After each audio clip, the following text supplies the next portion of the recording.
Today, we are strapping in for a deep dive, Sounds good. and it centers on, well, really just three simple but monumentally powerful pieces of info that just dropped. Right.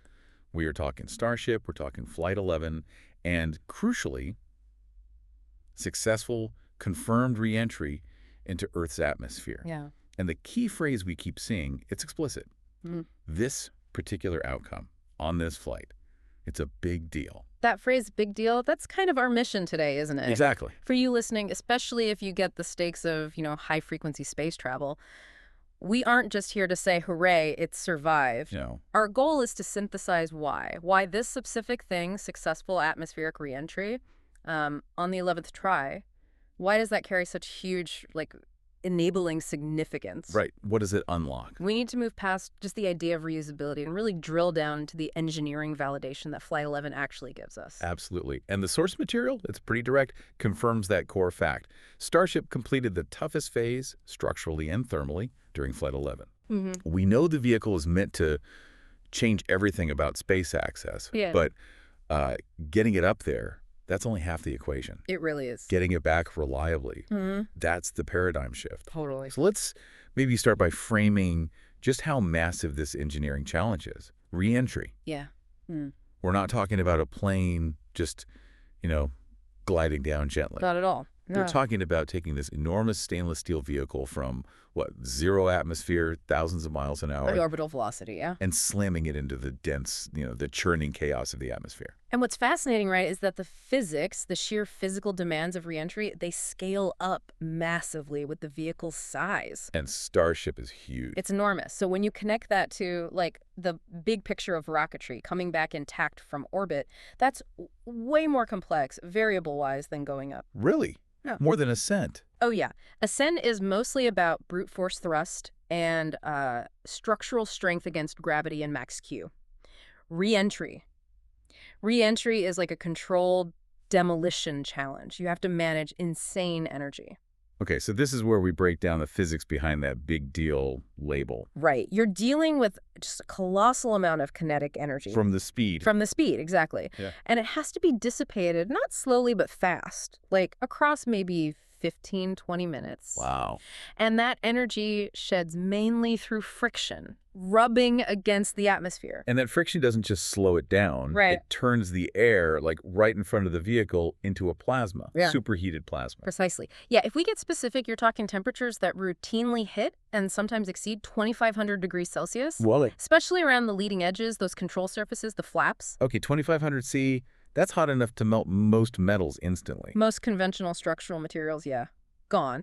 So the system has to handle that heat load, that thermal load, while simultaneously fighting these enormous aerodynamic stresses, forces that are literally trying to rip the heat shield off, peel the structure apart. So the test isn't just, can it take the heat?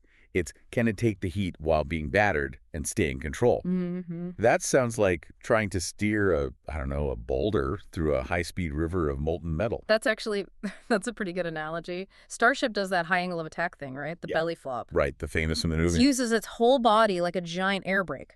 Now, that spreads the heat load across a huge surface area, which is clever, but it puts incredible fluctuating stress on the thermal protection system, the TPS, those black hexagonal tiles covering the whole windward side, and crucially on those massive control surfaces, the big forward flaps, the aft flaps. So if the tiles fail, even just a small patch, or if one of those control surfaces gets compromised by the heat or the stress or both, control is gone immediately. and the vehicle breaks up. Vehicle breaks up. That's why getting through this phase on Flight 11 successfully, it's such a powerful validation.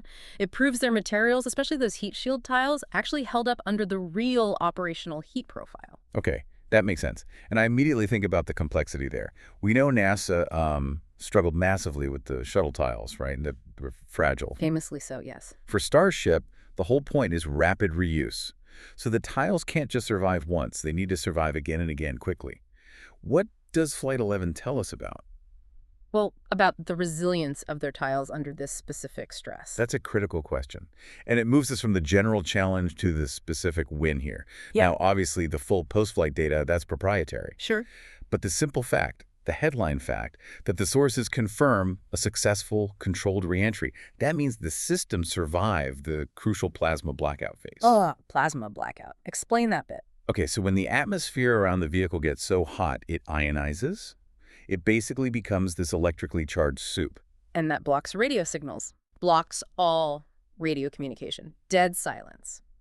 So managing the flight dynamics, the angle of attack, the orientation when you are essentially flying blind is incredibly complex. Relying just on internal systems. Solely on the internal guidance, navigation, the inertial measurements. Flight 11 confirms those systems kept perfect control during that most turbulent, communications-free period. That's the specific nugget. Okay. Oh. It's not just surviving the heat. It's proving the autonomous brain works perfectly when it's wrapped in superheated static. Exactly. Okay, now let's shift focus a bit. The number itself, Flight 11. If you're building something totally new, why celebrate success on the 11th try? Doesn't that kind of imply a lot of, well, prior struggle? Failure, even? It absolutely signals struggle, but, in the most productive engineering way possible. So? A flight test program that gets to 11 attempts before hitting a key milestone like re-entry, that's actually a huge testament to iterative learning. Learning by doing, sometimes learning by rapid, unscheduled disassembly. Right. We can't forget flights 1 through 10. They weren't wasted. Not at all. They were essential. What, broadly speaking, did those first 10 flights teach the engineers that let Flight 11 nail the landing? Well, not the landing, the re-entry. Yeah, the re-entry part. Those early flights were basically data-gathering missions. Focused on ascent performance, sure, but also, if they got high enough, initial re-entry data points.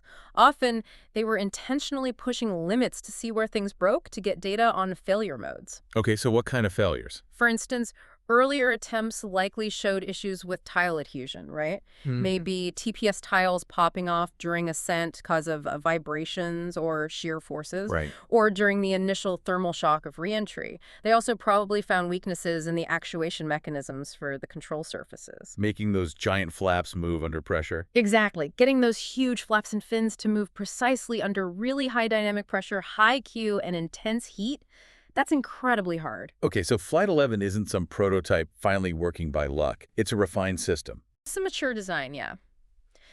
Executing based on a massive database built from previous flights, previous failures, you can infer that between Flight 1 and Flight 11, they systematically redesigned things. Like how the tiles attach. Probably. Maybe tweaks to the tile material itself, and almost certainly significant upgrades to the flight control software, the algorithms. Got it. So when a vehicle makes it through re-entry after 10 previous flights didn't quite get there, it means the engineers successfully diagnosed really tricky problems. Things like boundary layer transition, how that super hot air flows over the hull. Complex fluid dynamics. Super complex. And they adjusted the heat shield coverage, the materials accordingly. The number 11 isn't a sign of failure, it's evidence of persistence. It shows an iterative engineering process working exactly like it's supposed to. And it implies they were pretty confident in the fixes they made after Flight 10. You'd have to assume a high degree of confidence, yes. And crucially, that confidence, it translates directly into risk reduction, right? The fact that the sources are calling this a big deal, it isn't just for the cool visuals of reentry. It's about the financial side, the developmental certainty this success brings. Well, absolutely. They successfully tackled or de-risked the absolute most punishing part of the flight profile, structurally and thermally. And if controlling the heat and surviving plasma blackout is the big technical win, the programmatic win is validating the key subsystems needed for controlled descent. Specifically, the heat shielding, as we discussed, and the grid fins. Ah, the grid fins. Let's talk about those. They look so distinctive. Well, they're incredible pieces of engineering, these massive lattice-like fins. They have to stay steerable and structurally sound right through peak aerodynamic pressure. Which often happens at the same time as peak heating. Often coincides, yes. It's a brutal environment, and they are absolutely essential for steering the vehicle during that belly flop. So Flight 11 proved they work. Flight 11 proved the grid fins, and the complex systems that move them didn't fail, didn't seize up under that immense dual load of heat and pressure. That is a massive leap forward for controlling the whole descent. Okay, I wonder then, Well, what's the biggest implication here for the whole Starship concept? We know it's not just about Mars eventually. no, not just Mars. It's about making space access radically cheaper. Like, airline-style operations. That's the dream. And that hinges entirely on turning this giant rocket into something that can land safely and fly again, like almost immediately. That is the entire strategic pivot. The connection couldn't be more direct. Starship's whole financial model, its entire reason for being, economically speaking, is built on high-frequency reusability, just like commercial air travel. But you simply cannot have that reusability if the structure is compromised every time it lands, or if the heat shield needs weeks of painstaking repair after every single flight. Like the shuttle needed. Exactly like the shuttle. So a successful reentry validates the resilience of that thermal system. It means the vehicle potentially comes back in good enough shape for a rapid turnaround. Which is the key economic piece. The absolute key enabler. If Flight 11 proved the system can handle that 2,500-degree wall of heat coming down, well, the path towards true rapid reusability just got significantly clearer. That's why it's not just a tech milestone. It's a financial validation point, too. Precisely. It's the shift from pure R&D towards, well, maybe not fully operational yet, but certainly towards high-fidelity system validation. They've crossed a major hurdle, a huge programmatic boundary. The vehicle survived the worst part of coming home. Indeed. Starship basically performed the hardest trick in the aerospace playbook. Survive orbital reentry with your structure and control surfaces intact.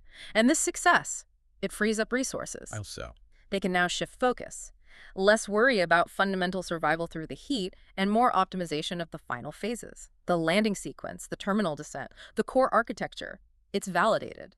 Okay, so let's synthesize this for everyone listening. Flight 11's successful atmospheric reentry is a massive risk reduction event. Absolutely. Because it validates the fundamental heat protection and the guidance systems you need for repeat orbital flights. Correct. And it proves that their iterative, data-driven, learn-from-failure engineering process actually worked to solve these immense technical challenges of just surviving the return trip. Couldn't have said it better. And that leads us right into our final thought for you, the listener. Okay. If re-entry surviving that inferno coming back, if that is Flight 11's big deal achievement, right, if it proves the vehicle can handle the thermal gauntlet, right, what does that success now let the program really focus on next? The heat challenge is, let's say, largely solved. The structural challenge of re-entry met. So what's the next big hurdle? What new subsequent final goal absolutely must be conquered to fully realize that ultimate vision of Starship, the vision of high-frequency, affordable space transport? They've survived the fall, but they haven't stuck the landing. The landing. Precision landing and reuse. That's the next frontier. That's got to be it. Okay, fascinating stuff. Thanks for diving deep with us today.